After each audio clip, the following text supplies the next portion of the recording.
ਵਾਹਿਗੁਰੂ ਜੀ ਕਾ ਖਾਲਸਾ ਵਾਹਿਗੁਰੂ ਜੀ ਕੀ ਫਤਿਹ। ਮੈਂ ਤੁਹਾਡੀ ਹੋਸਟ ਨੀਲਮ ਕੌਰ ਤੇ ਮੈਂ TVAG4 ਦੇ ਸਾਰੇ ਦਰਸ਼ਕਾਂ ਦੇ ਸਰੋਤਿਆਂ ਦਾ ਹਾਰਦਿਕ ਸਵਾਗਤ ਕਰਦੀ ਹਾਂ ਪ੍ਰੋਗਰਾਮ ਸੱਚੋ ਸੱਚ ਵਿੱਚ, ਜਿਹੜੇ ਇਸ ਪ੍ਰੋਗਰਾਮ ਨਾਲ ਦੇਸ਼ਾਂ ਵਿਦੇਸ਼ਾਂ ਤੋਂ ਜੁੜ ਚੁੱਕੇ ਨੇ। ਪ੍ਰੋਗਰਾਮ ਸੱਚੋ ਸੱਚ ਦੀ ਰੂਹਾਂ ਰਵਾਂ ਡਾਕਟਰ ਅਮਰਜੀਤ ਸਿੰਘ ਜੀ ਰੋਜ਼ਾਨਾ ਹੀ ਤਰ੍ਹਾਂ ਸਟੂਡੀਓ ਵਿੱਚ ਮੇਰੇ ਨਾਲ ਸ਼ਾਮਲ ਨੇ। ਆਓ ਨਾ ਮਿਲ ਕੇ ਅੱਜ ਦੀਆਂ ਵਿਚਾਰ ਚਰਚਾਵਾਂ ਕਰਦੇ ਹਾਂ। जी डॉक्टर साहब वाहिगुरू जी का खालसा वाहिगुरू जी की फतेह। जी डॉक्टर साहब ਤੁਹਾਡਾ ਨਿੱਘਾ ਸਵਾਗਤ ਹੈ ਪ੍ਰੋਗਰਾਮ ਸੱਚੋ ਸੱਚ। ਬਹੁਤ ਸ਼ੁਕਰੀਆ ਜੀ ਡਾਕਟਰ ਸਾਹਿਬ, ਅੱਜ 14 ਮਾਰਚ 2018 ਪਹਿਲੀ ਚੇਤ ਨਾਨਕਸ਼ਾਹੀ ਸੰਮਤ 550 ਦਾ ਦਿਨ ਹੈ। ਅਸੀਂ ਆਪਣੇ ਪ੍ਰੋਗਰਾਮ ਸ਼ੁਰੂ ਕਰਨ ਤੋਂ ਪਹਿਲਾਂ ਆਪਣੇ ਦਰਸ਼ਕਾਂ ਤੇ ਸਰੋਤਿਆਂ ਨੂੰ ਹਮੇਸ਼ਾ ਇਸ ਤਰ੍ਹਾਂ ਦੱਸਦੀ ਹੈ व्यूअर्स, ਜੇ ਤੁਸੀਂ ਹੱਕ ਸੱਚ ਇਨਸਾਫ ਤੇ ਪੈਰਾ ਦਿੰਦਾ ਇੱਕੋ ਇੱਕ ਚੈਨਲ TV84 ਨੂੰ ਦੇਖਣਾ ਚਾਹੁੰਦੇ ਹੋ ਤਾਂ ਤੁਸੀਂ ਦੇਖ ਸਕਦੇ ਹੋ ਸਪੈਕਟਰਮ ਕੇਬਲ, ਆਰਚਿਨ cable, Bell Fibe cable in Canada, roku, Jadoo box, ਸ਼ਾਵਾ, ਫੇਸਬੁੱਕ, ਗਲੋਬਲ CPN ਦੀ ਐਪ ਰਾਹੀਂ, TV84 ਦੀ ਐਪ ਰਾਹੀਂ online streaming and IP box ਤੇ ਤੁਸੀਂ TV84 ਨੂੰ ਦੇਖ ਸਕਦੇ ਹੋ। व्यूअर्स, ਜੇ ਤੁਸੀਂ TV84 ਨਾਲ ਜਾਂ ਪ੍ਰੋਗਰਾਮ ਸੱਚੋ ਸੱਚ ਨਾਲ ਫੇਸਬੁੱਕ ਰਾਹੀਂ ਜੁੜੇ ਹੋ ਤਾਂ ਇਸ ਨੂੰ ਵੱਧ ਤੋਂ ਵੱਧ ਲਾਈਕ ਕਰੋ ਤੇ ਸ਼ੇਅਰ ਕਰੋ। Thank you so much ji. Doctor साहब, प्रोग्राम की शुरुआत करते हैं अज के पहले इशू के नाल।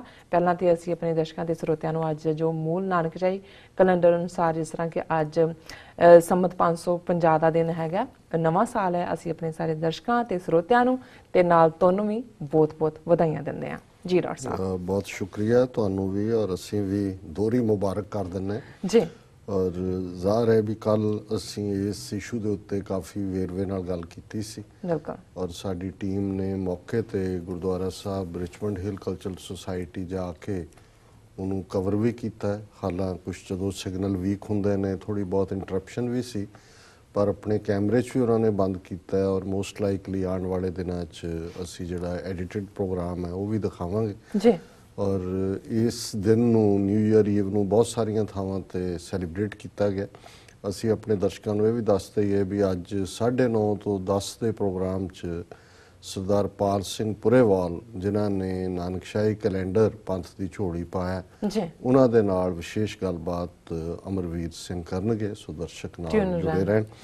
ਸੋ ਬਾਕੀ ਕੱਲ ਵੀ ਅਸੀਂ ਸ਼ੁਭ ਕਾਮਨਾਵਾਂ ਦਿੱਤੀਆਂ ਔਰ ਅੱਜ ਵੀ ਸਾਡਾ ਤਾਂ ਉਹੀ ਗੱਲ ਜਿੱਥੋਂ ਸ਼ੁਰੂ ਹੁੰਦੀ ਹੈ ਉੱਥੇ ਆ ਕੇ ਮੁੱਕਦੀ ਹੈ ਕਿ ਬਿਨਾਂ ਘਰ ਤੋਂ ਗੱਲ ਬਣਨੀ ਨਹੀਂ ਹੈ ਜੀ। ਔਰ ਜ਼ਾਹਰ ਹੈ ਕਿ ਅੱਜ 30 ਮਿਲੀਅਨ ਸਿੱਖ ਕੌਮ ਜਿਹੜੀ ਦੁਨੀਆ ਦੇ 150 ਤੋਂ ਜ਼ਿਆਦਾ ਦੇਸ਼ਾਂ ਦੇ ਵਿੱਚ ਬੈਠੀ ਹੈ, ਸਾਡੇ ਕੇਸਰੀ ਨਿਸ਼ਾਨ ਝੂਲਦੇ ਨੇ। ਜ਼ਾਹਰ ਹੈ ਗੁਰੂ ਨੇ ਸਿੱਖ ਦੀ ਪ੍ਰੋਗਰਾਮਿੰਗ ਇਸ ਤਰੀਕੇ ਨਾਲ ਕੀਤੀ ਹੈ ਕਿ ਅਸੀਂ ਝੱਖੜਾਂ, ਤੂਫਾਨਾਂ, ਘੱਲੂਘਾਰਿਆਂ, ਮੁਸੀਬਤਾਂ, ਚੈਲੰਜਸ ਦੇ ਬਾਵਜੂਦ ਅੱਗੇ ਵਧਣਾ ਜਾਣਦੇ ਹਾਂ। ਇਸ ਲਈ ਅਸੀਂ ਪਿਛਲੀਆਂ 3 ਸਦੀਆਂ ਦੇ ਵਿੱਚ ਖਾਲਸਾ ਸਾਜਨਾ ਤੋਂ ਬਾਅਦ ਮੁਸ਼ਕਲਾਂ ਦੇ ਬਾਵਜੂਦ ਦੁਨੀਆ ਦੇ ਵਿੱਚ ਅੱਜ ਅਸੀਂ 5ਵਾਂ ਵੱਡਾ ਧਰਮ ਹੈ, ਆਪਣੀ ਅਸੀਂ ਥਾਂ ਬਣਾਈ ਹੈ।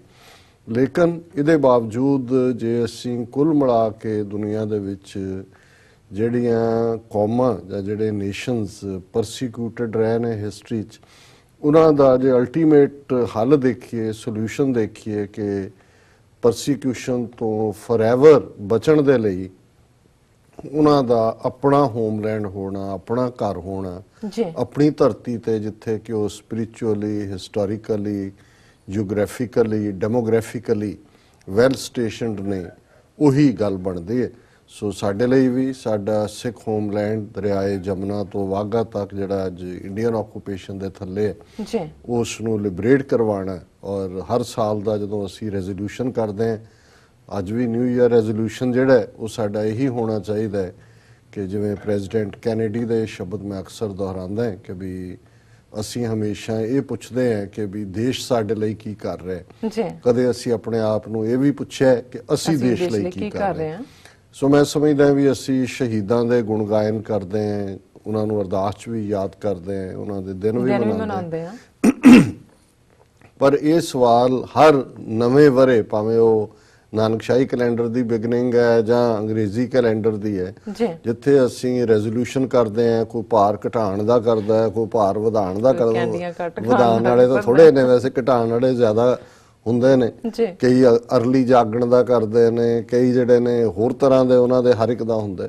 ਸੋ ਉਸ ਆਪਣੇ ਸਾਰੇ ਰੈਜ਼ੋਲੂਸ਼ਨਸ ਦੇ ਵਿੱਚ ਇਹ ਵੀ ਕਿਤੇ ਸ਼ਾਮਲ ਕਰ ਲਓ ਕਿ ਅਸੀਂ ਵੱਡੇ ਉਸ ਪੰਥ ਦਾ ਹਿੱਸਾ ਹੈ। ਖਾਲਸਾ ਪੰਥ ਸਾਡੀ ਜਿਹੜੀ ਹੈ ਹੋਂਦ ਹੈ ਕਲੈਕਟਿਵ, ਔਰ ਖਾਲਸਾ ਪੰਥ ਦੀ ਹੋਣੀ ਜਿਹੜੀ ਹੈ ਉਹ ਆਜ਼ਾਦ ਪ੍ਰਭੂ ਸੱਤਾ ਇੰਡੀਪੈਂਡੈਂਟ ਸੋਵਰਟੀ ਨਾਲ ਜੁੜੀ ਹੋਈ ਹੈ, ਜਿਸ ਦੇ ਲਈ ਸਾਡੇ 1.5 ਲੱਖ ਤੋਂ ਜ਼ਿਆਦਾ ਸ਼ਹੀਦ ਪਿਛਲੇ 4 ਦਹਾਕਿਆਂ 'ਚ, ਔਰ ਅੱਜ ਵੀ ਉਹ ਅਕਾਲ ਤਖ਼ਤ ਸਾਹਿਬ ਦੇ ਜਥੇਦਾਰ ਜਗਤਾਰ ਸਿੰਘ ਹਵਾਰਾ ਹੋਣ ਜਾਂ ਸੈਂਕੜਿਆਂ ਹੋਰ ਨੌਜਵਾਨ ਭਾਰਤ ਭਰ ਦੀਆਂ ਜੇਲ੍ਹਾਂ ਦੇ ਵਿੱਚ ਇਸ ਰਿਜ਼ੋਲਵ ਦੇ ਨਾਲ ਕਿ ਅਸੀਂ ਕੌਮ ਦੇ ਗਲੋਂ ਗੁਲਾਮੀ ਦੇ ਸੰਗਲ ਕੱਟਣੇ ਨੇ, ਇਸ ਪਾਸੇ ਉਹ ਤੁਰੇ ਹੋਏ ਨੇ। ਆਪਣੀਆਂ ਜਵਾਨੀਆਂ ਉਹਨਾਂ ਨੇ ਕੌਮ ਨੂੰ ਭੇਟ ਕੀਤੀਆਂ ਤੇ ਅਸੀਂ ਘੱਟੋ ਘੱਟ ਆਪਣਾ ਬਣਦਾ ਰੋਲ ਆਪਣੇ ਵਿੱਤ ਅਨੁਸਾਰ, ਆਪਣੇ ਸੁਭਾਅ ਅਨੁਸਾਰ, ਆਪਣੇ ਸਰਕਮਸਟੈਂਸਿਸ ਅਨੁਸਾਰ ਜ਼ਰੂਰ ਚੁਣੀਏ। ਤੇ ਜੇ ਹੋਰ ਇਹ ਵੀ ਨਹੀਂ ਕਰ ਸਕਦੇ ਤਾਂ ਫਿਰ ਘੱਟੋ ਘੱਟ 2 ਵੇਲੇ ਦੀ ਅਰਦਾਸ 'ਚ ਹੀ ਇਸ ਗੱਲ ਨੂੰ ਗੁਰੂ ਤੋਂ ਮੰਗੀਏ ਕਿ ਜਹਾਂ ਜਹਾਂ ਖਾਲਸਾ ਜੀ ਸਾਹਿਬ ਤਹਾਂ ਤਹਾਂ ਰੱਖਿਆ ਰਿਆਇਤ ਹੈ, ਵਾਹਿਗੁਰੂ ਪ੍ਰੋਟੈਕਸ਼ਨ ਰਿਆਇਤ। ਤੇ ਜੇ ਇਹ ਵੀ ਨਹੀਂ ਕਰ ਸਕਦੇ ਤਾਂ ਫਿਰ ਘੱਟੋ ਘੱਟ ਵਿਰੋਧ ਕਰਨਾ ਹੀ ਬੰਦ ਕਰ ਦਈਏ। ਇਹ ਵੀ ਤੁਹਾਡੀ ਵੱਡੀ ਕੰਟਰੀਬਿਊਸ਼ਨ ਹੋਏਗੀ।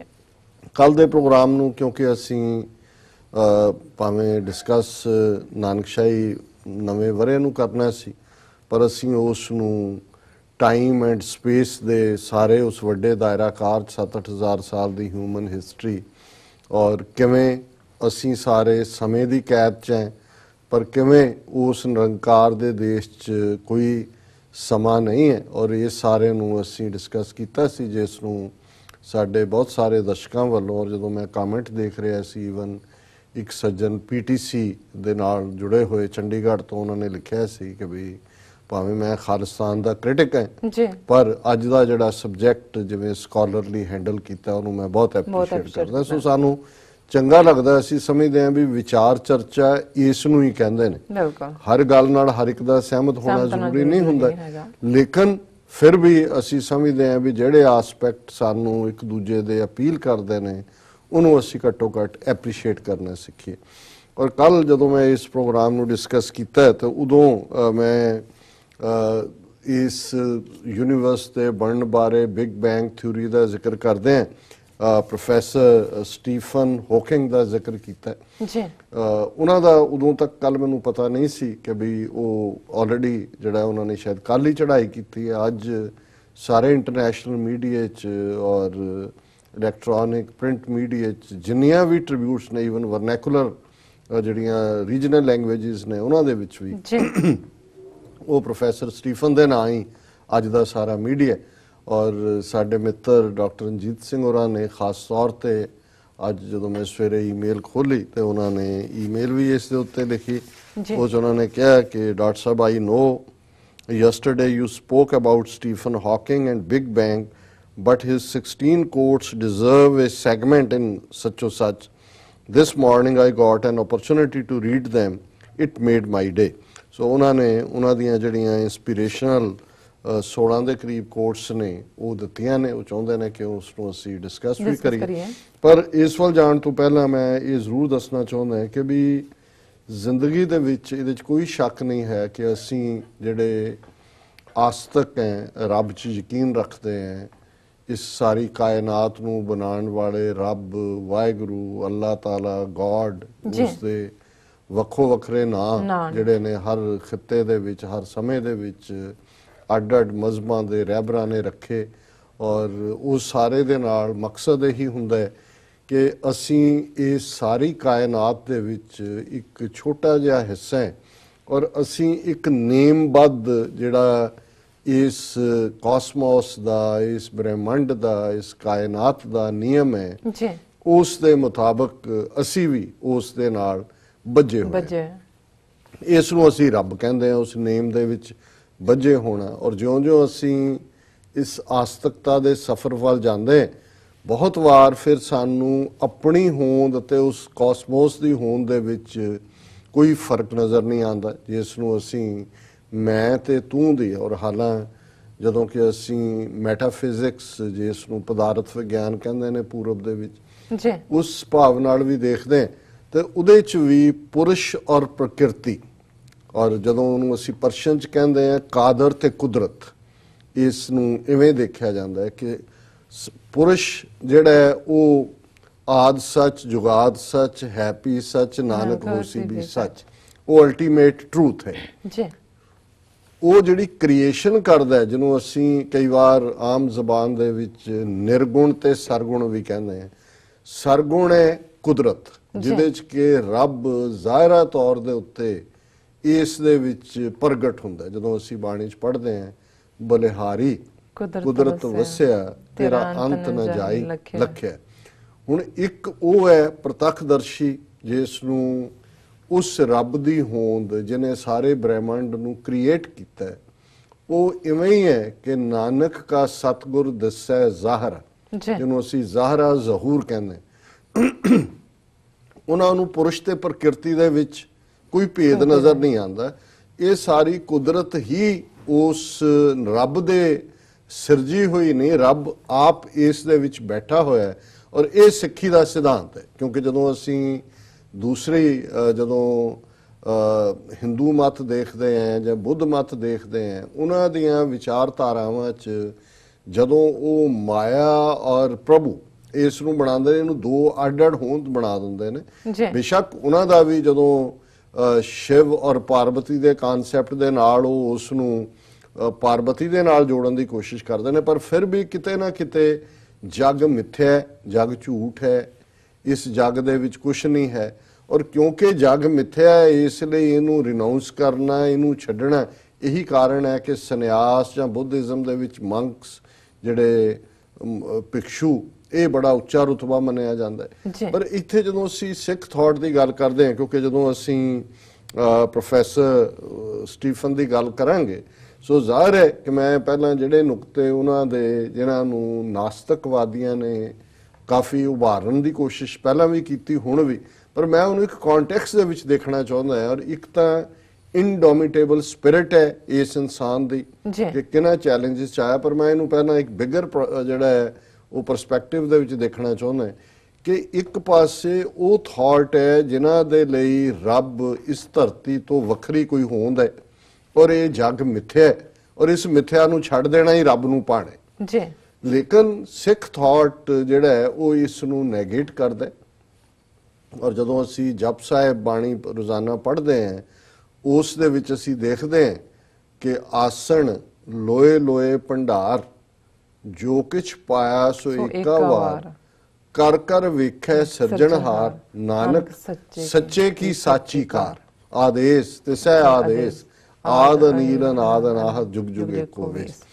ਕਿ ਜਿੰਨੀਆਂ ਆਈਲੈਂਡਸ ਨੇ, ਸਬ ਕੰਟੀਨੈਂਟਸ ਨੇ, ਇਨਹੈਬਿਟਡ ਨੇ ਜਾਂ ਅਨਇਨਹੈਬਿਟਡ ਨੇ, ਉਹਨਾਂ ਦੇ ਵਿੱਚ ਉਹ ਬੈਠਾ ਹੈ। ਉਸ ਦਾ ਆਸਣ ਜਿਹੜਾ ਹੈ ਉਹ ਹਰ ਉਸ ਆਈਲੈਂਡ ਦੇ ਵਿੱਚ, ਸਬ ਕੰਟੀਨੈਂਟ ਦੇ ਵਿੱਚ ਆਸਣ ਲੋਏ ਲੋਏ ਭੰਡਾਰ, ਜੋ ਕੁਛ ਪਾਇਆ ਸੋ ਏਕਾ ਵਾਰ। ਹੁਣ ਇਹਦੇ 'ਚ ਜਿਹੜੀ ਡਾਇਰੈਕਟ ਸ਼ਿਵ ਜੀ ਦੀ ਥਿਊਰੀ, ਜਿਹੜੀ ਕਿ ਹਿੰਦੂ ਥਾਟ ਦੀ ਸੀ ਕਿ ਸ਼ਿਵ ਜੀ ਸੌਣ ਤੋਂ ਪਹਿਲਾਂ ਇਸ ਗੱਲ ਨੂੰ ਦੇਖਦਾ ਹੈ ਕਿ ਹਰ ਇੱਕ ਨੂੰ ਆਰ ਮਿਲਿਆ ਕਿ ਨਹੀਂ, ਉਹ ਹਰ ਇੱਕ ਨੂੰ ਦੇਣ ਜਾਂਦਾ ਹੈ ਖਾਣ ਨੂੰ। ਇੱਥੇ ਇਹ ਹੈ ਕਿ ਭਾਈ ਜਦੋਂ ਕ੍ਰੀਏਸ਼ਨ ਕੀਤੀ, ਉਹ ਧਰਤੀ ਸੀ ਜਾਂ ਹੋਰ ਇਹਦੀਆਂ ਲੈਂਡਸ ਨੇ ਜਿੱਥੇ ਲਾਈਵਸ ਹੈ ਜਾਂ ਨਹੀਂ ਨੇ, ਇੱਕ ਵੱਖਰੀ ਡਿਬੇਟ ਹੈ, ਪਰ ਜੋ ਕੁਝ ਪਾਇਆ ਸੋ ਏਕਾ ਵਾਰ, ਉਹਨੇ ਇੱਕੋ ਵਾਰ ਹੀ ਉਸ ਦੇ ਵਿੱਚ ਸਾਰਾ ਖਜ਼ਾਨਾ ਰੱਖ ਦਿੱਤਾ। ਔਰ ਕਰ ਕਰ ਵੇਖਿਆ ਸਿਰਜਣਾ, ਕਿਉਂਕਿ ਇਹਨੂੰ ਕੀਤਾ ਸਿਰਜਣਹਾਰ ਨੇ ਹੈ, ਉਹ ਇਸ ਨੂੰ ਦੇਖਦਾ ਵਿਗਸਦਾ। ਨਾਨਕ ਸੱਚੇ ਕੀ ਸਾਚੀ ਕਾਰ। ਹੁਣ ਇਹ ਦੁਨੀਆ ਮਿੱਥਿਆ ਨਹੀਂ ਹੈ, ਇਹ ਸੱਚੀ ਉਹਦੀ ਕ੍ਰੀਏਸ਼ਨ ਹੈ, ਕਿਉਂਕਿ ਉਹ ਆਪ ਸੱਚਾ ਹੈ। ਸੋ ਇਹ ਸਮਝਣਾ ਬੜਾ ਜ਼ਰੂਰੀ ਹੈ ਬਹੁਤ ਵਾਰ, ਕਿਉਂਕਿ ਬਹੁਤ ਸਾਰੀ ਸ਼ਬਦਾਵਲੀ ਜਾਂ ਫਰੇਜ਼ੋਲੋਜੀ ਜਿਹੜੀ ਹਿੰਦੂ ਥਾਟ ਦੇ ਵਿੱਚ ਵੇਦਾਂ, ਸ਼ਾਸਤਰਾਂ, ਸਿਮਰਤੀਆਂ, ਪੁਰਾਣਾਂ 'ਚ ਹੈ, ਉਹਨੂੰ ਨਵੇਂ ਅਰਥਾਂ ਦੇ ਵਿੱਚ ਗੁਰੂ ਸਾਹਿਬ ਨੇ ਇਸਤੇਮਾਲ ਕੀਤਾ ਤੇ ਕਈ ਵਾਰ ਅਸੀਂ ਉਸ ਦਾ ਭੁਲੇਖਾ ਖਾਂਦੇ ਹਾਂ। ਸਾਡੇ ਬਹੁਤ ਸਾਰੇ ਪ੍ਰਚਾਰਕ ਔਰ ਸੰਤ ਸ਼੍ਰੇਣੀ ਉਹ ਕਹਾਣੀਆਂ ਹੀ ਸੁਣਾਉਂਦੇ ਰਹਿਣਗੇ। ਸੋ ਇੱਥੋਂ ਗੱਲ ਟੁੱਟ ਜਾਂਦੀ ਹੈ ਇਹਨਾਂ ਦੇ ਥਾਟ ਨਾਲੋਂ। ਉਹਨਾਂ ਲਈ ਜਗ ਮਿੱਥਿਆ ਹੈ, ਜਗ ਝੂਠਾ ਹੈ, ਜਗ ਕੂੜਾ ਹੈ, ਇਸ ਲਈ ਇਸ ਤੋਂ ਦੌੜਨਾ ਜ਼ਰੂਰੀ ਹੈ। ਇੱਥੇ ਨਾਨਕ ਸੱਚੇ ਕੀ ਸਾਚੀ ਕਾਰ। ਔਰ ਫਿਰ ਇਹਨੂੰ ਹੋਰ ਥਾਵਾਂ ਤੇ ਇਨਫੋਰਸ ਕੀਤਾ ਹੈ ਜਦੋਂ ਅਸੀਂ ਇਹ ਸ਼ਲੋਕ ਪੜ੍ਹਦੇ ਹਾਂ ਕਿ ਇਹ ਜਗ ਸੱਚੇ ਕੀ ਹੈ ਕੋਠੜੀ, ਸੱਚੇ ਕਾ ਵਿਚਵਾਸ, ਕਿ ਇਹ ਸੰਸਾਰ ਉਸ ਸੱਚੇ ਦੀ ਕੋਠੜੀ ਹੈ। ਕੋਠੜੀ ਰਹਿਣ ਲਈ ਬਣਾਇਆ ਜਾਂਦਾ ਤੇ ਜਦੋਂ ਤੁਸੀਂ ਰਹਿ ਲਿਆ, ਕੋਠੜੀ 'ਚ ਆ ਗਿਆ, ਸੱਚੇ ਕਾ ਵਿਚਵਾਸ, ਸੱਚਾ ਇਸ ਦੇ ਵਿੱਚ ਵਸਦਾ। ਸੋ ਉਹ ਵੱਖਰਾ ਨਹੀਂ ਹੈ। ਇਹ ਨੇਤਰੋ ਮੇਰਿਓ ਹਰ ਤੁਮ ਮੈਂ ਜੋਤ ਰੱਖੀ, ਹਰ ਬਿਨ ਅਵਰ ਨਾ ਦੇਖੋ ਕੋਈ, ਨਦਰੀ ਹਰ ਨਿਹਾਲਿਆ। ਇਹ ਵਿਸ ਸੰਸਾਰ ਤੁਮ ਜੋ ਦੇਖਦੇ ਇਹੋ ਹਰ ਕਾ ਰੂਪ ਹੈ, ਹਰ ਰੂਪ ਨਜ਼ਰੀਆ ਹੈ। ਇੱਕ ਵੱਖਰੀ ਇੰਟਰਪ੍ਰੀਟੇਸ਼ਨ ਹੈ ਸਾਰੇ ਦੀ ਜੀ ਕਿ ਵੀ ਇਹ ਗੱਲ ਸਾਡੀ ਨਿਗਾਹ 'ਚ ਹੈ। ਜੇ ਇਹ ਸੱਚੇ ਦੀ ਕੋਠੜੀ ਹੈ, ਸੱਚੇ ਨੇ ਕ੍ਰੀਏਟ ਕੀਤਾ ਹੈ, ਸੱਚਾ ਵਿੱਚ ਬੈਠਾ ਹੈ, ਤੇ ਫਿਰ ਜਤ ਦੇਖਾਂ ਤਤ ਤੂੰ। ਫਿਰ ਤਾਂ ਤੁਸੀਂ ਜਿੱਧਰ ਦੇਖੋਗੇ ਉਧਰ ਤੁਹਾਨੂੰ ਉਹੀ ਨਜ਼ਰ ਆਏਗਾ। ਵਿਸਰ ਗਈ ਸਭ ਤਾਤ ਭਰਾਈ, ਜਬ ਤੇ ਸਾਧ ਸੰਗਤ ਮੋਹਿ ਪਾਈ, ਨਾ ਕੋ ਵੈਰੀ ਨਹੀਂ ਬੇਗਾਨਾ, ਸਗਲ ਸੰਗ ਹਮ ਕੋ ਬਨ ਆਈ। ਫਿਰ ਤਾਂ ਤੁਹਾਨੂੰ ਕੋਈ ਵੈਰੀ ਬੇਗਾਨਾ ਨਜ਼ਰ ਹੀ ਨਹੀਂ ਆਉਂਦਾ। ਫਿਰ ਤਾਂ ਮਾਨਸ ਕੀ ਜਾਤ ਸਭ ਹੈ ਇੱਕ ਹੈ, ਪਹਿਚਾਨ ਬੋ ਇਨਸਾਨ। ਇਨਸਾਨ 'ਚ ਕਾਲਾ ਗੋਰਾ ਪੀਲਾ ਚਿੱਟਾ ਉਸ ਦੇ ਵਿੱਚ ਕੋਈ ਵਖਰੇਵਾ ਨਜ਼ਰ ਨਹੀਂ ਆਉਂਦਾ। ਫਿਰ ਤੁਹਾਨੂੰ ਸਾਰੀ ਕ੍ਰੀਏਸ਼ਨ ਦੇ ਵਿੱਚ ਉਹ ਰੱਬ ਬੈਠਾ ਹੈ। ਫਿਰ ਜਦੋਂ ਅਸੀਂ ਪੜ੍ਹਦੇ ਹਾਂ ਸੋਹਲੇ ਦੀ ਬਾਣੀ ਤੇ ਫਿਰ ਉਸ 'ਚ ਹੈ ਕਿ ਭਾਈ ਸਹਿਸ ਤਵ ਨੈਣ ਨਨਾ ਨੈਣ ਹੈ ਤੋਹੇ ਕੋ, ਸਹਿਸ ਮੂਰਤ ਨਨਾ ਏਕ ਤੋਹੀ, ਸਹਿਸ ਪਦ ਬਿਮਲ ਨਨ ਏਕ ਪਦ ਗੰਧ ਬਿਨ, ਸਹਿਸ ਤਵ ਗੰਧ ਇਵ ਚਲਤ ਮੋਹੀ, ਸਭ ਮੈਂ ਜੋਤ ਜੋਤ ਹੈ ਸੋਏ, ਤਿਸ ਦੇ ਚਾਨਣ ਸਭ ਮੈਂ ਚਾਨਣ ਹੋਏ। ਕਿ ਜਿਹੜੇ ਹਜ਼ਾਰਾਂ ਨੈਣ ਨੇ, ਅੱਖਾਂ ਨੇ ਦੁਨੀਆ ਦੇ ਵਿੱਚ, ਜਿੰਨੇ ਕ੍ਰੀਏਸ਼ਨ ਦੀਆਂ ਨੇ ਉਹ ਤੇਰੀਆਂ ਨੇ ਜੀ, ਜਿੰਨੇ ਸੁੰਘਣ ਵਾਲੇ ਨੇ ਉਹ ਤੂੰ ਹੈ।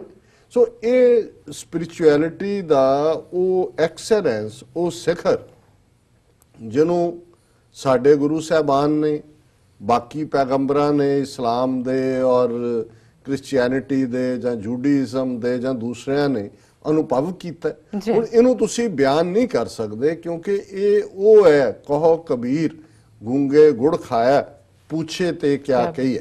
ਹੁਣ ਗੂੰਗੇ ਨੇ ਗੁੜ ਖਾਧਾ, ਜ਼ਬਾਨ ਉਹਦੀ ਹੈ ਨਹੀਂ, ਉਹ ਤੁਹਾਨੂੰ ਕਿਵੇਂ ਦੱਸੇਗਾ। ਸੋ ਇਸ ਫੀਲਿੰਗ ਨੂੰ ਜਦੋਂ ਬਹੁਤ ਵਾਰ ਅਸੀਂ ਸਾਇੰਸ ਔਰ ਇਸ ਰੂਹਾਨੀਅਤ ਜਾਂ ਸਪਿਰਿਚੁਅਲਿਟੀ ਦਾ ਕੁਝ ਲੋਕ ਕੰਪੈਰੀਜ਼ਨ ਕਰਦੇ ਨੇ, ਕੁਝ ਕਹਿਣਗੇ ਜੀ ਅਸੀਂ ਬੜਾ ਸਾਇੰਟਿਫਿਕ ਧਰਮ ਹੈ, ਕੁਝ ਜਿਹੜੇ ਨੇ ਉਹਨੂੰ ਬਿਲਕੁਲ ਆਪੋਜ਼ਿਟ ਕਹਿਣਗੇ ਜੀ ਸਾਇੰਸ ਨਾਲ ਧਰਮ ਦਾ ਕੋਈ ਸੰਬੰਧ ਹੀ ਨਹੀਂ। ਪਰ ਮੈਂ ਦੇਖਦਾ ਹਾਂ ਵੀ ਜਿਹੜੇ ਜਦੋਂ ਹੁਣ ਅਸੀਂ ਅੱਜ ਸਟੀਫਨ ਉਹਨਾਂ ਦੀ ਗੱਲ ਕਰ ਰਹੇ ਤੇ ਉਹਨਾਂ ਦਾ ਰੁਤਬਾ ਅੱਜ ਦੀ, ਜਦੋਂ ਤੁਸੀਂ ਅੱਜ ਸਾਰਾ ਦੇਖਦੇ ਹੋ, ਬਹੁਤ ਵਾਰ ਕੁਝ ਨੂੰ ਪਤਾ ਸੀ ਕੁਝ ਨੂੰ ਨਹੀਂ ਪਤਾ ਸੀ। ਹਾਲਾਂਕਿ ਉਹਨਾਂ ਦੀ ਇੱਕ ਪੁਸਤਕ ਜਿਹੜੀ ਕਿ ਬਰੀਫ ਹਿਸਟਰੀ ਆਫ ਟਾਈਮ 1988 ਦੇ ਵਿੱਚ ਪਬਲਿਸ਼ ਹੋਈ, ਇਹ ਬੈਸਟ ਸੈਲਰ ਹੈ ਈਵਨ ਅੱਜ ਤੱਕ ਵੀ। ਤੇ ਜਦੋਂ ਅਸੀਂ ਇਸ ਪ੍ਰੋਫੈਸਰ ਸਟੀਫਨ ਦਾ ਰੁਤਬਾ ਦੇਖਦੇ ਹਾਂ ਤੇ ਉਹ ਨਿਊਟਨ ਜਿਹਨੇ ਲਾਅ ਆਫ ਗ੍ਰੈਵਿਟੇਸ਼ਨ ਕਦੇ ਦਿੱਤਾ, ਜਿਸ ਨੂੰ ਅਸੀਂ ਭੈ ਵਿੱਚ ਸੂਰਜ ਭੈ ਵਿੱਚ ਚੰਦ ਕਹਿੰਦੇ ਆ, ਰੂਹਾਨੀਅਤ ਦੀ ਦੁਨੀਆ ਦੀਆਂ ਆਪਣੀਆਂ ਡੈਫੀਨੇਸ਼ਨਸ ਨੇ, ਉਹਨੂੰ ਸਾਇੰਸ ਨੇ ਜਿਹਨੂੰ ਗੁਰੂਤਵਾਕਰਸ਼ਣ ਕਰਕੇ ਪੰਜਾਬੀ ਵਾਲਿਆਂ ਨੇ ਹਿੰਦੀ ਵਾਂਗ ਔਖਾ ਬਣਾ ਦਿੱਤਾ, ਪਰ ਲਾਅ ਆਫ ਗ੍ਰੈਵਿਟੇਸ਼ਨ ਜਿਸ ਚੋਂ ਅਸੀਂ ਉਹ ਐਪਲ ਦੀ ਕਹਾਣੀ ਕਿ ਥੱਲੇ ਨੂੰ ਕਿਉਂ ਗਿਆ ਉੱਪਰ ਨੂੰ, ਨਿਊਟਨ ਦੀ ਸ਼ੁਰੂਆਤ ਹੁੰਦੀ ਹੈ। ਫਿਰ ਅਸੀਂ ਦੂਸਰਾ ਜਿਹੜਾ ਵੱਡਾ ਸਾਇੰਸਦਾਨ 20ਵੀਂ ਸਦੀ ਦਾ ਆਇਨਸਟਾਈਨ, ਜਿਹਨੇ ਥਿਊਰੀ ਆਫ ਰਿਲੇਟਿਵਿਟੀ ਦਿੱਤੀ, ਜਿਸ ਨੇ ਇਸ ਸਾਰੀ ਕ੍ਰੀਏਸ਼ਨ ਨੂੰ, ਇਸ ਸਾਰੇ ਪਾਰਟ ਨੂੰ ਜਿਹੜਾ ਉਸ ਥਿਊਰੀ ਦੇ ਐਂਗਲ ਤੋਂ ਪਰਖਿਆ। ਤੇ ਜਦੋਂ ਅਸੀਂ ਪ੍ਰੋਫੈਸਰ ਸਟੀਫਨ ਦੀ ਗੱਲ ਕਰਦੇ ਹਾਂ, ਜਿਹੜੇ ਦੋਨੋਂ ਹੀ ਥਿਊਰੀ ਆਫ ਰਿਲੇਟਿਵਿਟੀ ਔਰ ਜਿਹੜੀ ਕੁਆਂਟਮ ਥਿਊਰੀ, ਜਿਸ ਦੇ ਵਿੱਚ ਹੁਣ ਅਸੀਂ ਪਿੱਛੇ ਬਿਗ ਬੈਂਗ ਥਿਊਰੀ ਦਾ ਦੇਖਿਆ, ਕਿੰਨੇ ਬਿਲੀਅਨਸ ਆਫ ਡਾਲਰਸ ਇਹਦੇ ਤੇ ਹੋ ਕੇ ਕਿ ਸੰਸਾਰ ਕਿਵੇਂ ਬਣਿਆ, ਕਿਵੇਂ ਹੋਣ ਚ ਆਇਆ। ਸੋ ਇੱਕ ਗੱਲ ਜਦੋਂ ਅਸੀਂ ਪ੍ਰੋਫੈਸਰ ਸਟੀਫਨ ਦੀ ਲਾਈਫ ਦੀ ਦੇਖਦੇ ਹਾਂ, ਨੌਜਵਾਨ 21 ਸਾਲ ਦੀ ਉਮਰ ਚ ਫਿਜ਼ਿਕਸ ਪੜ੍ਹਨ ਲਈ ਜਿਹੜਾ ਉਹ ਆਕਸਫੋਰਡ ਚ ਕਰ ਰਿਹਾ, ਔਰ ਐਸੀ ਇੱਕ ਬਿਮਾਰੀ ਹੁੰਦੀ ਹੈ ਜਿਸ ਨੂੰ ਮੋਟਰ ਨਿਊਰੋਨ ਡਿਜ਼ੀਜ਼ ਕਹਿੰਦੇ ਨੇ, ਉਹਦਾ ਵੈਸੇ ਓਵਰਆਲ ਜਿਹੜਾ ਨਾਂ ਹੈ ਐਮੋਟ੍ਰੋਫਿਕ ਲੇਟਰਲ ਸਕਲੈਰੋਸਿਸ, ਜਿਹਦੇ ਥੱਲੇ ਜਿਹੜਾ ਇੱਕ ਤੁਹਾਡਾ, ਇਸ ਨੂੰ ਜੇ ਅਸੀਂ ਸਾਦਾ ਪੰਜਾਬੀ ਚ ਕਹਿਣਾ ਹੋਏ, ਇੱਕ ਤਰ੍ਹਾਂ ਦਾ ਲਕਵਾ, ਜਿੱਥੇ ਤੁਸੀਂ ਵੀਲ ਚੇਅਰ ਦੇ ਉੱਤੇ ਆ ਜਾਂਦੇ ਹੋ ਔਰ ਕੁਝ ਸਮਾਂ ਪਹਿਲਾਂ ਈਵਨ ਉਹਨਾਂ ਦੀ ਆਵਾਜ਼ ਵੀ ਜਿਹੜੀ ਹੈ ਉਹ ਨਹੀਂ ਸੀ ਪ੍ਰੋਪਰ ਸੁਣੀ ਜਾਂਦੀ। ਸੋ ਉਹਦੇ ਚ ਵੀ ਉਹਨਾਂ ਦੀ ਆਈਬ੍ਰੋ ਮੂਵਮੈਂਟ ਔਰ ਦੂਸਰਾ ਜਿਹੜਾ ਉਹਨਾਂ ਦੀ ਇੱਕ ਉਹਨਾਂ ਨੇ ਵੌਇਸ ਸਿੰਥੇਸਾਈਜ਼ਰ ਕਹਿੰਦੇ ਨੇ, ਸਪੀਕਿੰਗ ਥਰੂ ਦੈਟ। ਲੇਕਿਨ ਉਹ ਮੋਸਟ ਸੌਟ ਆਫਟਰ ਸਪੀਕਰ ਵੀ ਬਣੇ, ਉਹਨਾਂ ਦੀ ਮੈਂ ਕਿਤਾਬ ਦਾ ਜ਼ਿਕਰ ਕੀਤਾ ਔਰ ਉਹਨਾਂ ਨੂੰ ਅਮਰੀਕਨ ਪ੍ਰੈਜ਼ੀਡੈਂਟ ਨੇ ਜਿਹੜਾ ਮੈਡਲ ਆਫ ਫਰੀडम ਦਿੱਤਾ, ਕੁਈਨ ਐਲਿਜ਼ਾਬੈਥ ਨਾਲ ਆਡੀਅੰਸ, ਔਰ ਈਵਨ ਭਾਰਤ ਦੇ ਵਿੱਚ ਵੀ ਉਹ 2 ਵਾਰ ਜਿਹੜੇ ਨੇ ਗਏ ਔਰ ਮੋਸਟ ਸੌਟ ਆਫਟਰ। ਔਰ ਜਿਹੜੀ ਉਹਨਾਂ ਦੀ ਇਨਸਪੀਰੇਸ਼ਨ, ਮੈਂ ਡਾਕਟਰ ਸਾਹਿਬ ਦੀਆਂ ਜਿਹੜੀਆਂ ਕੋਟਸ ਉਹਨਾਂ ਦੀਆਂ ਭੇਜੀਆਂ ਨੇ, ਉਹਨਾਂ ਦੀ ਗੱਲ ਕਰਨ ਤੋਂ ਪਹਿਲਾਂ ਮੈਂ ਇਹ ਦੱਸਣਾ ਚਾਹੁੰਦਾ ਵੀ ਜਦੋਂ ਅਸੀਂ, ਔਰ ਮੈਂ ਆਪਣੇ ਆਪ ਤੋਂ ਦੇਖਦਾ ਕਿ ਅਸੀਂ ਰੱਬ ਦੀਆਂ ਕਿੰਨੀਆਂ ਗਿਫਟਸ ਸਾਨੂੰ ਮਿਲੀਆਂ ਨੇ। ਜਦੋਂ ਅਸੀਂ ਬਾਣੀ ਦਾ ਜੇ ਆਧਾਰ ਲਈਏ, ਜੈ ਪ੍ਰਸਾਦ ਬਸੇ ਸੁਖ ਮੰਦਰ ਤਿਸੈ ਸਤਿਆਏ ਰਹਿਣ ਲਈ ਘਰ ਹੈ। ਸਾਡੇ ਸਾਬਤ ਸੂਰਤ ਨੈਣ ਪ੍ਰਾਣ ਨੇ, ਖਾਣ ਦੇ ਲਈ ਰੱਬ ਨੇ ਕਿੰਨਾ ਕੁਝ ਦਿੱਤਾ। ਔਰ ਮੈਂ ਬਹੁਤ ਵਾਰ ਜਦੋਂ ਅਸੀਂ ਇੱਕ ਰੱਬੀ ਫੇਥ ਦੀ ਗੱਲ ਕਰਦੇ ਹਾਂ ਤੇ ਅਸ਼ਫਾਕ ਅਹਿਮਦ ਸਾਹਿਬ ਨੂੰ ਕੋਟ ਕਰਦੇ, ਜਿਹੜੇ ਪਾਕਿਸਤਾਨ ਦੇ ਬੜੇ ਵੱਡੀ ਇੱਕ ਸੇਂਟਲੀ ਫਿਗਰ, ਹਾਲਾਂਕਿ ਬਹੁਤ ਵੱਡੀ ਡਰਾਮੇ ਦੀ ਦੁਨੀਆ ਚ, ਆਥਰ ਦੀ ਦੁਨੀਆ ਚ ਸੀ। ਉਹ ਕਹਿੰਦੇ ਕਿ ਆਪਣਾ ਫਿਕਰ ਨਾ ਕਰੋ, ਤੁਹਾਡਾ ਰਿਜ਼ਕ ਤਾਂ ਰੱਬ ਨੇ ਰੱਖਿਆ ਹੋਇਆ। ਤੁਸੀਂ ਦੇਖੋ ਵੀ ਤੁਹਾਡੀ ਜ਼ਿੰਦਗੀ ਚ ਤੁਸੀਂ ਕਿਸੇ ਲਈ ਕੀ ਕਰ ਸਕਦੇ ਹੋ, ਤੁਹਾਡੇ ਤੁਸੀਂ ਕੀ ਕਰ ਰਹੇ ਹੋ, ਤੁਹਾਨੂੰ ਆਪਣਾ ਫਿਕਰ ਕਰਨ ਦੀ ਲੋੜ ਨਹੀਂ ਹੈ। ਸੋ ਮੈਂ ਸਮਝਦਾ ਵੀ ਅਸੀਂ ਜਿਹੜੇ ਇੰਨੇ ਕੁਝ ਬਲੈਸਡ ਹੈ ਹਰ ਚੀਜ਼ ਦੇ ਨਾਲ, ਕਿੰਨੀ ਸ਼ਿਕਾਇਤ ਹੈ ਜ਼ਿੰਦਗੀ ਤੋਂ।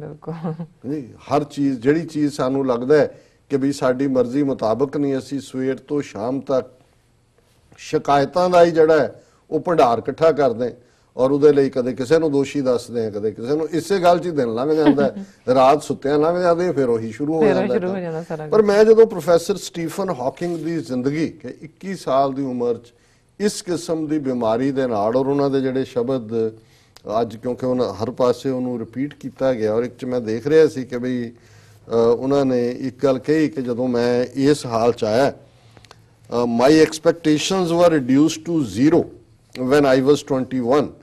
Everything since then has been a bonus.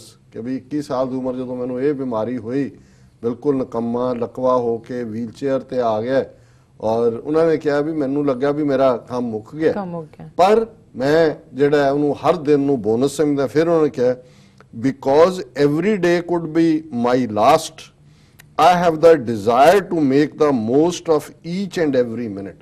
ਉਹਨੂੰ ਲੱਗਦਾ ਸੀ ਵੀ ਅੱਜ ਹੀ ਮੇਰੀ ਜ਼ਿੰਦਗੀ ਦਾ ਅਖੀਰਲਾ ਦਿਨ ਹੈ, ਮੈਂ ਮਰ ਜਾਣਾ। ਇਸ ਲਈ ਮੈਂ ਹਰ ਦਿਨ ਨੂੰ, ਹਰ ਪਲ ਨੂੰ ਜਿਹੜਾ ਜਿਉਣ ਦੀ ਕੋਸ਼ਿਸ਼ ਕੀਤੀ।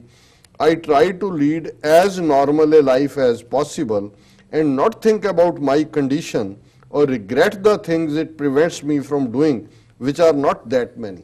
ਉਹਨੇ ਕਿਹਾ ਮੈਂ ਇਹ ਛੱਡਤਾ ਵੀ ਮੈਂ ਇਹ ਨਹੀਂ ਕਰ ਸਕਦਾ, ਉਹ ਬਹੁਤ ਸਾਰੀਆਂ ਨਹੀਂ ਹੈਗੀਆਂ, ਮੈਂ ਹਰ ਉਸ ਨੂੰ ਜਿਹੜੀ ਚੀਜ਼ ਮੇਰੇ ਕੋਲ ਸੀ ਮੈਂ ਇੰਜੋਏ ਕਰਨਾ ਸ਼ੁਰੂ ਕੀਤਾ। My goal is simple. ਮੇਰਾ ਗੋਲ ਬਿਲਕੁਲ ਸਿੰਪਲ ਹੈ। It is complete understanding of the universe. ਇਸ ਬ੍ਰਹਿਮੰਡ ਨੂੰ, ਦੁਨੀਆ ਨੂੰ ਸਮਝਣਾ, why it is as it is and why it exists at all, ਕਿ ਵੀ ਜਿਵੇਂ ਹੈਗਾ ਉਹ ਕਿਉਂ ਇਵੇਂ, ਔਰ ਇਹ ਹੋਣ ਦੇ ਵਿੱਚ ਹੀ ਕਿਉਂ ਆਇਆ। ਔਰ ਉਹਨਾਂ ਦੀ ਜਿਹੜੀ ਇਸ ਚੋਂ ਉਹਨਾਂ ਦੀ ਕੰਬਾਈਨਡ ਥਿਉਰੀ ਜਿਹੜੀ ਉਹਨਾਂ ਨੇ ਦਿੱਤੀ, ਜਿਹੜੀ ਕਿ ਥਿਉਰੀ ਆਫ ਰਿਲੇਟਿਵਿਟੀ, ਕਿਉਂਕਿ theory of relativity nature of space and time ਹੈ, ਜਿਸ ਨੂੰ ਮੈਂ ਜ਼ਿਕਰ ਕੀਤਾ ਵੀ ਆਇਨਸਟਾਈਨ ਨੂੰ ਇਸ 'ਚ ਅਥਾਰਟੀ ਮੰਨਿਆ ਜਾਂਦਾ। ਔਰ ਫਿਰ ਕੁਆਂਟਮ ਥਿਊਰੀ ਜਿਹੜੀ ਕਿ ਸਮਾਲ ਪਾਰਟੀਕਲਸ ਨਾਲ ਉਹਨਾਂ ਦਾ ਇੱਕ ਕੰਬੀਨੇਸ਼ਨ ਹੈ। ਔਰ ਇਸ ਲਈ ਜਦੋਂ ਉਹਨਾਂ ਦੀ ਪਰਸਨੈਲਿਟੀ ਨੂੰ, ਸਟੀਫਨ ਦੇ ਨੂੰ ਦੇਖਿਆ ਜਾਂਦਾ ਹੈ ਤੇ ਫਿਰ ਫਿਜ਼ਿਕਸ ਐਂਡ ਕਾਸਮੋਲੋਜੀ ਇਸ ਦਾ ਕੰਬੀਨੇਸ਼ਨ ਹੈ। ਉਹਨਾਂ ਨੇ ਦੁਨੀਆ ਦੇ ਵਿੱਚ, ਔਰ ਜਿਹੜੀ ਸਭ ਤੋਂ ਵੱਡੀ ਉਹਨਾਂ ਦੀ ਪ੍ਰਾਪਤੀ ਹੈ ਹੁਣ ਇਹਦੇ 'ਚ ਇੱਕ ਬਲੈਕ ਹੋਲ ਫਿਨੋਮੀਨਾ ਜਿਹੜਾ ਕਿ ਬ੍ਰਹਿਮੰਡ ਦੇ ਨਾਲ ਜੁੜਿਆ ਹੋਇਆ ਹੈ। ਔਰ ਇਹਦੇ ਬਾਰੇ ਜਿਹੜੀ ਆਮ ਥਿਉਰੀ ਸੀ ਕਿ ਵੀ ਇਹ ਇਸ ਕਿਸਮ ਦੇ ਨੇ ਕਿ ਇਹਦੇ ਚੋਂ ਬੜਾ ਡਾਰਕ ਨੈਟ ਹੈ, ਕੁਝ ਵੀ ਪੈਨੀਟ੍ਰੇਟ ਨਹੀਂ ਕਰ ਸਕਦਾ। ਔਰ ਇਹਦੇ ਤੇ ਉਹਨਾਂ ਨੇ ਜਿਹੜਾ ਥਿਓਰੈਟੀਕਲ ਆਪਣਾ ਦਿੱਤਾ ਕਿ black holes are not so dense things which can not escape their gravity. ਹੁਣ ਇਹ ਜਿਹੜਾ ਇਸ ਨੇ ਜਿਹੜੀਆਂ ਇਨੀਸ਼ੀਅਲ ਥਿਊਰੀਜ਼ ਸੀ ਬਲੈਕ ਹੋਲਸ ਬਾਰੇ ਉਹਨਾਂ ਨੂੰ ਡਿਬੰਕ ਕੀਤਾ। ਔਰ ਇਹੀ ਕਾਰਨ ਸੀ ਕਿ ਜਦੋਂ ਉਹਨਾਂ ਨੇ ਇਹਨਾਂ ਬਲੈਕ ਹੋਲਸ ਚੋਂ ਵੀ ਕਿ ਉਹ ਰੇਡੀਏਸ਼ਨਸ ਨਿਕਲਦੀਆਂ ਨੇ, ਜਿਹੜਾ ਪਹਿਲਾ ਸੀ ਕਿ ਨਹੀਂ ਉਹ ਬਿਲਕੁਲ ਡੈਂਸ ਹੈ, ਉਹਨਾਂ ਨੂੰ ਸਾਇੰਟਿਸਟ ਨੇ ਥਰਮਲ ਰੇਡੀਏਟਰਸ ਰੇਡੀਏਸ਼ਨਸ ਜਿਹੜੀਆਂ ਨੇ ਉਹਨਾਂ ਦਾ ਨਾਮ ਉਹਨਾਂ ਨੇ ਰੱਖਿਆ ਹਾਕਿੰਗ ਰੇਡੀਏਸ਼ਨ। ਸੋ ਇਹ ਉਵੇਂ ਹੀ ਹੈ ਜਿਵੇਂ ਐਕਸ-ਰੇ ਕਿਹਾ ਜਾਂਦਾ ਹੈ, ਜਾਂ ਕਿਸੇ ਦਾ ਨਾਂ ਤੁਸੀਂ ਜਿਹਨੇ ਉਹ ਲੱਭਿਆ ਉਹਨੂੰ ਤੁਸੀਂ ਕਰਦੇ ਹੋ, ਇਹ ਹਾਕਿੰਗ ਰੇਡੀਏਸ਼ਨ ਦਾ ਨਾਂ ਉਹਨਾਂ ਨੇ ਦਿੱਤਾ। ਔਰ ਇਸ ਸਾਰੇ 'ਚ ਜਿਹੜਾ ਦੂਸਰਾ ਪਾਰਟ ਉਹਨਾਂ ਦੀ ਸਾਰੀ ਥਿਊਰੀ ਦਾ, ਜਿਸ ਦੇ ਵਿੱਚ ਉਹਨਾਂ ਨੇ ਇਹ ਕਹਿਣ ਦੀ ਕੋਸ਼ਿਸ਼ ਕੀਤੀ ਕਿ ਵੀ ਹਾਲਾਂਕਿ ਜਦੋਂ ਮੈਂ ਕਿਹਾ ਵੀ ਜਿਹੜਾ ਨਾਸਤਕ ਵਾਲਿਆਂ ਨੂੰ ਉਹਨਾਂ ਨੇ ਆਇਆ ਜੀ ਕਿ brain is like A computer, ਜਿਵੇਂ ਕੰਪਿਊਟਰ ਬੰਦ ਹੋ ਜਾਂਦਾ ਐਵਰੀਥਿੰਗ ਇਜ਼ ਓਵਰ, ਤੇ ਜੇ ਬ੍ਰੇਨ ਤੁਹਾਡਾ ਸੀਜ਼ ਟੂ ਫੰਕਸ਼ਨ ਹੋ ਗਿਆ it means everything is over. ਨਾ ਕੁਝ ਪਹਿਲਾਂ ਸੀ, ਨਾ ਕੁਝ ਪਿੱਛੋਂ ਹੈ, ਨਾ ਕੋਈ ਹੈਵਨ ਹੈ, ਨਾ ਕੋਈ ਹੈਲ ਹੈ, ਨਾ ਕੋਈ ਦੂਜਾ ਹੈ। ਇਹ ਇਸ ਪਾਰਟ ਨੂੰ ਜ਼ਿਆਦਾ ਐਗਜ਼ੈਜਰੇਟ ਕਰਕੇ ਦੇਖਿਆ। ਪਰ ਮੈਂ ਸਮਝਦਾ ਵੀ ਕਿਉਂਕਿ ਹੁਣ ਪ੍ਰੋਫੈਸਰ ਸਟੀਫਨਸ ਨੂੰ ਕਦੇ ਵੀ ਇਸ ਦੇ ਲਈ ਫਿਜ਼ਿਕਸ ਦੀ ਦੁਨੀਆ 'ਚ ਜਾਂ ਦੂਸਰੇ ਉਹਨਾਂ ਦੀ ਲਾਈਨ ਦੇ ਵਿੱਚ ਕਦੇ ਵੀ ਨੋਬਲ ਪ੍ਰਾਈਜ਼ ਨਹੀਂ ਦਿੱਤਾ ਗਿਆ। ਔਰ ਮੈਂ ਇਹ ਦੇਖ ਰਿਹਾ ਸੀ ਕਿ ਵੀ ਉਹਦਾ ਰੀਜ਼ਨ ਕਿ ਵੀ ਕਿਉਂ ਨਹੀਂ ਉਹਨਾਂ ਨੂੰ ਨੋਬਲ ਪ੍ਰਾਈਜ਼ ਲਈ ਕੰਸੀਡਰ ਕੀਤਾ ਗਿਆ, ਪਰ ਉਹੀ ਕਾਰਨ ਹੈ ਜਿਹੜਾ ਉਹਨਾਂ ਨੇ, ਜਦੋਂ ਅਸੀਂ ਰੱਬ ਦੀ ਗੱਲ ਕਰਦੇ ਹਾਂ ਕਿ ਜੀ ਕਿਉਂਕਿ ਰੱਬ ਨੂੰ ਦਿਖਾਇਆ ਨਹੀਂ ਜਾ ਸਕਦਾ, ਉਸ ਨੂੰ ਸਾਹਮਣੇ ਨਹੀਂ ਰੱਖਿਆ ਜਾ ਸਕਦਾ, ਇਸ ਲਈ ਉਹ ਐਗਜ਼ਿਸਟ ਨਹੀਂ ਕਰਦਾ। ਹੁਣ ਇਹੀ ਥਿਉਰੀ ਜਿਹੜੀ ਕਿ ਪ੍ਰੋਫੈਸਰ ਸਟੀਫਨ ਦੀ ਕੋਟ ਹੁੰਦੀ ਹੈ, ਮੈਂ ਦੇਖ ਰਿਹਾ ਸੀ ਇੱਕ ਪ੍ਰੋਪਰ ਉਹਦੇ ਤੇ ਆਰਟੀਕਲ ਸੀ ਜਿਹਦੇ 'ਚ ਕਿ ਉਹਨਾਂ ਨੇ ਉਹਨਾਂ ਨੂੰ ਕਿਹਾ ਕਿ ਵੀ why he didn't get a Nobel prize, ਮਰਨ ਤੋਂ ਬਾਅਦ ਤਾਂ ਵੈਸੇ ਨਹੀਂ ਦਿੱਤਾ ਜਾਂਦਾ ਪੋਸਟਿਊਮਸਲੀ, ਪਰ ਉਹਦੇ 'ਚ ਜਿਹੜੇ 3-4 ਰੀਜ਼ਨ ਸੀ ਉਹਨਾਂ 'ਚੋਂ ਇੱਕ ਇਹੀ ਸੀ ਕਿ ਵੀ ਜੋ ਵੀ ਉਹਨਾਂ ਨੇ ਆਬਜ਼ਰਵ ਕੀਤਾ ਉਹਨੂੰ ਤੁਸੀਂ ਜਿਹੜਾ ਉਹ ਦੈਟ ਕਾਂਟ ਬੀ ਸੀਨ, ਔਰ ਕਿਉਂਕਿ ਕੋਈ ਐਸਾ ਤਾਂ ਹੈ ਨਹੀਂ ਵੀ ਉਹਨਾਂ ਨੇ ਕੋਈ ਐਸਾ ਟੈਲੀਸਕੋਪ ਬਣਾਇਆ ਜਿਹਦੇ 'ਚ ਬਲੈਕ ਹੋਲਸ ਨੂੰ ਦੇਖਿਆ ਕਿ ਉਹਨਾਂ 'ਚ ਲਾਈਟ ਹੈ ਨਹੀਂ, ਉਹਨਾਂ ਦੀ ਲਾਈਫ ਕਿੰਨੀ ਹੈ, ਕੀ। ਹਾਂ, 2-3 ਨੁਕਤੇ ਜਿਹੜੇ ਮੈਂ ਉਹਨਾਂ ਦੀਆਂ ਕੋਟਸ ਦੀ ਗੱਲ ਕਰਨ ਤੋਂ ਪਹਿਲਾਂ ਸ਼ੇਅਰ ਕਰਨਾ ਚਾਹੁੰਦਾ, ਜਿਹਦੇ 'ਚ ਇੱਕ ਗੱਲ ਉਹਨਾਂ ਨੇ ਕਹੀ ਕਿ ਏਲੀਅਨ, ਹੁਣ ਬਹੁਤ ਵਾਰੀ ਇਹ ਜ਼ਿੰਦਗੀ ਦਾ ਇੰਟਰਸਟ ਹੁੰਦਾ ਕਿ ਦੂਸਰੇ ਲੋਕਾਂ 'ਚ ਵੀ, ਦੂਸਰੀਆਂ ਧਰਤੀਆਂ 'ਤੇ ਵੀ ਏਲੀਅਨ ਐਗਜ਼ਿਸਟ ਕਰਦੇ ਨੇ ਲੋਕ। ਕਈ ਵਾਰੀ ਹੁੰਦਾ ਹੈ ਫਲਾਈਂਗ ਡਿਸਕਸ ਆਈਆਂ ਜਾਂ ਕਿਸੇ ਨੇ ਦੇਖਿਆ ਨਹੀਂ ਦੇਖਿਆ। ਉਹਨਾਂ ਨੇ ਕਿਹਾ ਉਹਦੇ 'ਚ ਦਿਲਚਸਪੀ ਲੈਣ ਦੀ ਲੋੜ ਨਹੀਂ, ਵੈਸੇ ਵੀ ਇਹ ਸਾਰੀ ਪਲੈਨਟ ਦੀ ਉਮਰ 100 ਸਾਲ ਤੱਕ ਹੀ ਹੈ, ਉਹਦੇ ਲਈ ਸਾਨੂੰ ਹੋਰ ਐਕਸਪਲੋਰ ਕਰਨਾ ਚਾਹੀਦਾ, ਕਿੱਥੇ ਜਾਣਾ, ਇਹਦਾ ਕੰਮ ਮੁੱਕ ਜਾਣਾ। ਦੂਜਾ ਉਹਨਾਂ ਨੇ ਕਿਹਾ ਜੇ ਹੁਣ ਵੀ ਤਾਂ ਹਾਲ ਕੀ ਹੋਏਗਾ ਵੀ ਜੇ ਕੋਲੰਬਸ ਆਇਆ, ਕੋਲੰਬਸ ਆ ਕੇ 1492 ਚ ਨੇਟਿਵਸ ਨੂੰ ਮਿਲਿਆ, ਉਹਨਾਂ ਦਾ ਕੀ ਕੀਤਾ, ਉਹਨਾਂ ਦਾ ਸਭ ਕੁਝ ਜਾਣਦਾ ਲੱਗਾ ਵੀ ਜੇ ਏਲੀਅਨ ਹੋਣਗੇ ਤਾਂ ਸਾਡੇ ਤੋਂ ਜ਼ਾਹਰ ਤੌਰ ਤੇ ਉਹ ਆਪਣੀ ਦੁਨੀਆ ਚੋਂ ਨਿਕਲ ਕੇ ਸਾਡੇ ਕੋਲ ਆਏ, ਸਾਡੇ ਨਾਲੋਂ ਜ਼ਿਆਦਾ ਇੰਟੈਲੀਜੈਂਟ ਹੋਣਗੇ ਤੇ ਸਾਨੂੰ ਜਿਹੜਾ ਹੈ ਉਹ ਸਾਡੀ ਹਾਲਤ ਉਹੀ ਹੋਏਗੀ ਜੋ native American. So it's a way to explain. ਪਰ ਇਸ ਸਾਰੇ ਦੇ ਬਾਵਜੂਦ ਹਾਲਾਂ ਸਾਇੰਟਿਸਟ ਔਰ ਦੂਸਰੇ ਉਹਨਾਂ ਦੀਆਂ ਥਿਊਰੀਜ਼ ਲਈ ਉਹਨਾਂ ਨੂੰ ਸੈਲੀਬ੍ਰੇਟ ਕਰਦੇ ਨੇ ਉਹਨਾਂ ਦੀ। ਪਰ ਮੈਂ ਇਹ ਸਮਝਦਾ ਜਿਸ ਗੱਲ ਨੂੰ ਡਾਕਟਰ ਸਾਹਿਬ ਨੇ ਵੀ ਜਿਹੜਾ ਉਹ ਐਪਰੀਸ਼ੀਏਟ ਕੀਤਾ ਕਿ ਇਨਡੋਮਿਟੇਬਲ ਸਪਿਰਿਟ, ਇਹਦੇ ਚੋਂ ਇੱਕ ਗੱਲ ਨਿਕਲਦੀ ਹੈ ਕਿ ਬੰਦਾ ਜਿਸ ਮਰਜ਼ੀ ਹਾਲ 'ਚ ਹੋਏ, ਜੇ ਉਹਦੀ ਜੀਣ ਦੀ ਕਾਮਨਾ ਹੈ, ਕੁਛ ਕਰਨ ਦੀ ਕਾਮਨਾ ਹੈ, ਤਾਂ ਉਸ ਹਾਲਤ 'ਚ ਵੀ, ਹੁਣ ਤੱਕ ਅਸੀਂ ਹੈਲਨ ਕਲੇਅਰ ਦਾ ਜ਼ਿਕਰ ਕਰਦੇ ਹਾਂ ਕਿ ਗੂੰਗੀ, ਬੋਲੀ, ਅੰਨੀ, ਕਿਵੇਂ ਉਹਨੇ ਦੁਨੀਆ ਦੇ ਵਿੱਚ ਤਬਦੀਲੀ ਲਿਆਂਦੀ, ਜਾਂ ਜਦੋਂ ਤੁਸੀਂ ਕੋਈ ਡ੍ਰੀਮ ਕਰਦੇ ਹੋ। ਸੋ ਮੈਂ ਘੜੀ ਵੱਲ ਦੇਖ ਰਿਹਾ, ਸੋ ਉਹਨਾਂ ਦੀਆਂ ਜਿਹੜੀਆਂ ਇੰਸਪੀਰੇਸ਼ਨਲ ਕੋਟਸ ਨੇ ਉਹਦੇ 'ਚੋਂ ਪਹਿਲੇ ਕਹਿੰਦੇ ਨੇ, it surprises me how disinterested we are today about things like physics, space, the universe and philosophy of our existence, our purpose, our final destination. It's a crazy world out there. Be curious.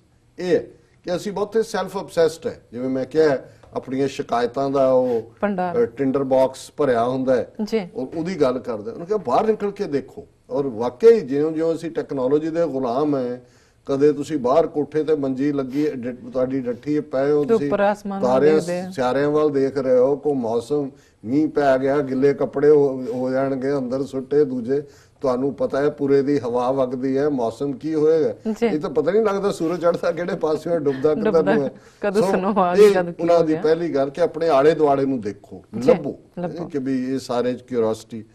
My goal is simple, it is a complete understanding of the universe, why it is as it is and why it exists at all। मैं already ਜ਼ਿਕਰ ਕੀਤਾ ਕਿ universe ਹੈ, ਕੀ ਹੈ, ਕਿਉਂ ਹੈ ਹੀ ਕਿਉਂ। ਪਹਿਲਾ ਉਹਦਾ one, remember to look up at the star, one, remember to look up at the stars and not down at your feet। ਪੈਰਾਂ ਵੱਲ ਨਾ ਦੇਖੋ, ਤਾਰਿਆਂ ਵੱਲ ਦੇਖੋ। two, never give up work, ਕਦੇ ਵੀ ਜਿਹੜਾ ਜੋ ਜਿਸ ਪਾਸੇ ਲੱਗੇ ਹੋ ਉਹਨੂੰ ਕਦੇ ਨਾ ਛੱਡੋ।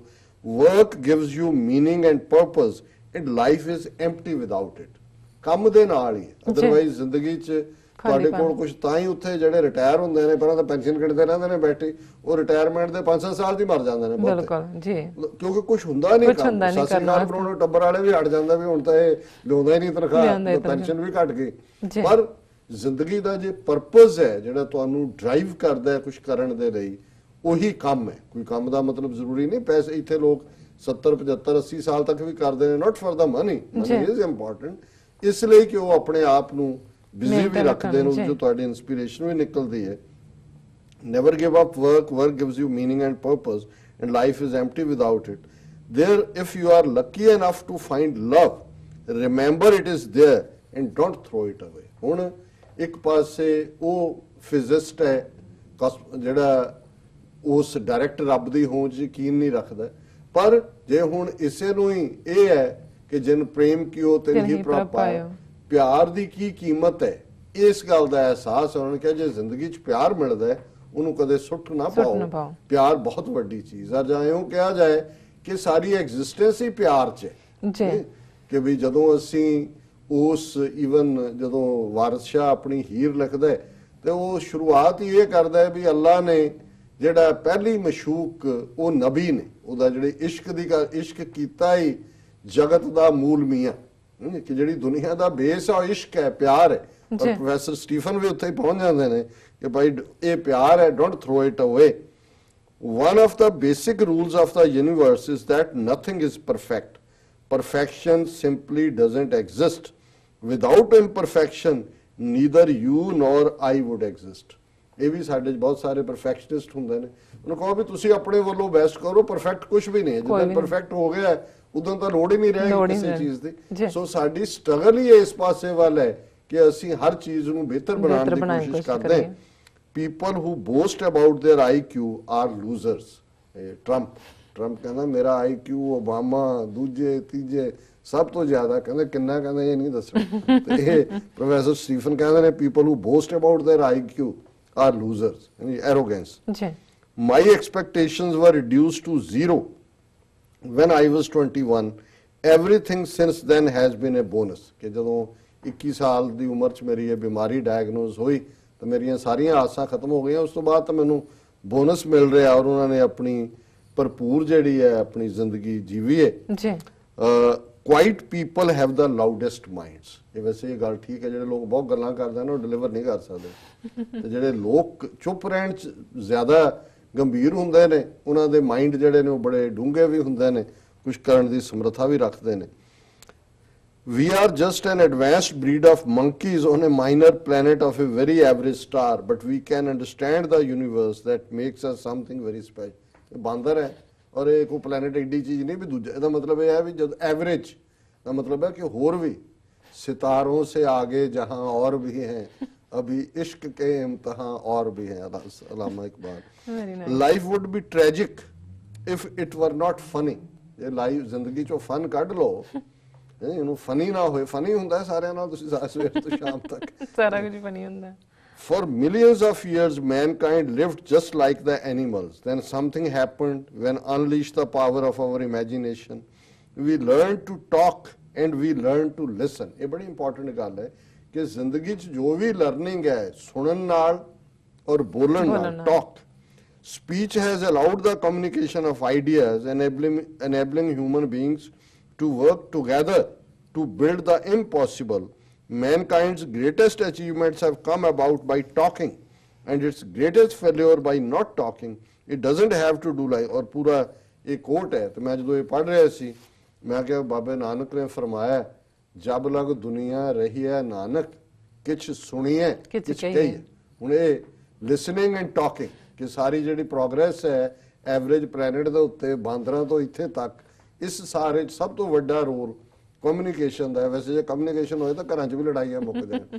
ਬਹੁਤ ਵਾਰ ਘਰ ਵਾਲਾ ਸਮਝਦਾ ਵੀ ਇਹ ਲੈ ਕੇ ਬੈਠੀ ਹੈ ਦਿਲ 'ਚ, ਉਹ ਸਮਝਦੇ ਆ ਉਹ ਲੈ ਕੇ ਬੈਠੇ, ਉਹੀ ਬਹਿ ਕੇ ਗੱਲ ਕਰ ਲਓ। ਇਹੀ ਹਾਲ ਜਿਹੜੀਆਂ ਸਕਸੈਸਫੁਲ ਬਿਜ਼ਨਸ ਕੰਪਨੀਆਂ ਨੇ ਉਹ EMPLOYEES ਦੇ ਨਾਲ, ਜਾਪਾਨੀਆਂ ਦੀ ਕਿਉਂ ਕਾਮਯਾਬ, ਉਹ ਫੈਮਿਲੀ ਦੀ ਤਰ੍ਹਾਂ ਡੀਲ ਕਰਦੇ ਨੇ। ਔਰ ਉਹੀ ਕਮਿਊਨੀਕੇਸ਼ਨ ਕੁੱਲ ਮਿਲਾ ਕੇ intelligence is the ability to adapt to change. ਕਿ ਇਹ ਇੰਟੈਲੀਜੈਂਸ ਹੈ ਕਿ ਭਾਈ ਤੁਸੀਂ ਜਿਵੇਂ ਵੀ ਅਡਾਪਟੇਬਿਲਿਟੀ ਹੁੰਦੀ ਹੈ ਚੇਂਜ ਦੇ ਨਾਲ। ਸੋ ਮੈਂ ਹੁਣ ਘੜੀ ਵੱਲ ਦੇਖ ਰਿਹਾ ਤਾਂ ਸਾਰਾ ਵਕਤ ਹੀ ਇੱਧਰ ਚਲਾ ਗਿਆ। ਇੱਕ ਮੈਂ ਸਮਝਦਾ ਵੀ ਇਸ ਦੇ ਨਾਲ ਹੀ ਇਸ ਹੁਣ ਮੈਂ ਅੱਗੇ ਨਾ ਹੀ ਜਾਵਾਂ। ਸੋ ਅਸੀਂ ਸਮਝਦੇ ਹਾਂ ਕਿ ਵੀ ਇਸ ਕਿਸਮ ਦਾ ਮਹਾਨ ਬੰਦਾ ਸਟੀਫਨ ਹਾਕਿੰਗ, ਇਨਡੋਮਿਟੇਬਲ ਸਪਿਰਿਟ, ਅਲਟੀਮੇਟਲੀ ਬਹੁਤ ਸਾਰਿਆਂ ਨੇ ਕਮੈਂਟ ਇਹ ਕੀਤਾ ਆਪਣੀਆਂ ਲਿਖਤਾਂ 'ਚ ਵੀ ਕਿ ਮੈਨ who looked towards stars, who discovered stars, finally went to the stars. Went to the stars. Very nice, very good. ਇੱਥੇ ਲੈਣੇ ਆ ਬ੍ਰੇਕ ਤੋਂ ਪਹਿਲਾਂ ਅਸੀਂ ਆਪਣੇ ਦਰਸ਼ਕਾਂ ਤੇ ਸਰੋਤਿਆਂ ਨੂੰ ਅਪੀਲ ਕਰ ਦਈਏ। ਵਿਊਅਰਸ, ਜਿਸ ਤਰ੍ਹਾਂ ਕਿ ਤੁਸੀਂ ਜਾਣਦੇ ਹੋ ਕਿ TV84 ਇੱਕ ਐਸਾ ਚੈਨਲ ਹੈ ਜਿਹੜਾ ਕਿ ਮਨੁੱਖੀ ਹੱਕਾਂ ਦਾ ਪਹਿਰੇਦਾਰ ਹੈ। TV84 ਸਿੱਖਾਂ, ਕਸ਼ਮੀਰੀਆਂ ਅਤੇ ਭਾਰਤੀਆਂ ਨਾਰਥ ਈਸਟ ਸਟੇਟਾਂ ਦੇ ਲੋਕਾਂ ਦੇ ਸਵੈ ਨਿਰਣੇ ਦੇ ਹੱਕਾਂ ਦਾ ਹਾਮੀ ਹੈ। ਅਸੀਂ ਚਾਹਾਂਗੇ ਕਿ ਤੁਸੀਂ TV 84 ਦੀ ਵੱਧ ਤੋਂ ਵੱਧ ਮਾਈਕ ਸਹਾਇਤਾ ਕਰੋ। ਤੁਸੀਂ ਆਪਣੀ ਮਾਈਕ ਸਹਾਇਤਾ ਸਾਡੀ ਵੈਬਸਾਈਟ tv84.tv ਤੇ ਜਾ ਕੇ ਪੇਪਲ ਦੀ ਵਰਤੋਂ ਕਰਕੇ ਵਨ ਟਾਈਮ ਡੋਨੇਟ ਕਰ ਸਕਦੇ ਹੋ ਜਾਂ ਤੁਸੀਂ ਮੰਥਲੀ ਵੀ ਡੋਨੇਟ ਕਰ ਸਕਦੇ ਹੋ। ਤੁਸੀਂ TV 84 ਦੇ ਨਾਮ ਤੇ ਚੈੱਕ ਬਣਾ ਕੇ ਸਾਨੂੰ ਇਸ ਪਤੇ ਤੇ ਮੇਲ ਕਰ ਸਕਦੇ ਹੋ 36-01 37th Avenue, Long Island City, New York 11101 USA ਜਾਂ ਫਿਰ ਤੁਸੀਂ ਫੋਨ ਰਾਹੀਂ ਵੀ ਸਾਨੂੰ ਸੰਪਰਕ ਕਰ ਸਕਦੇ ਹੋ ਸਾਡੇ ਇਸ ਨੰਬਰ ਤੇ 5164060694। ਵਿਊਅਰਸ, ਵਿਚਾਰਾਂ ਦਾ ਸਿਲਸਿਲਾ ਇਸ ਤਰ੍ਹਾਂ ਚੱਲਦਾ ਰਹੇਗਾ। ਮਿਲਦੇ ਹਾਂ ਆਫਟਰ ਦਿਸ ਸ਼ਾਰਟ ਬ੍ਰੇਕ।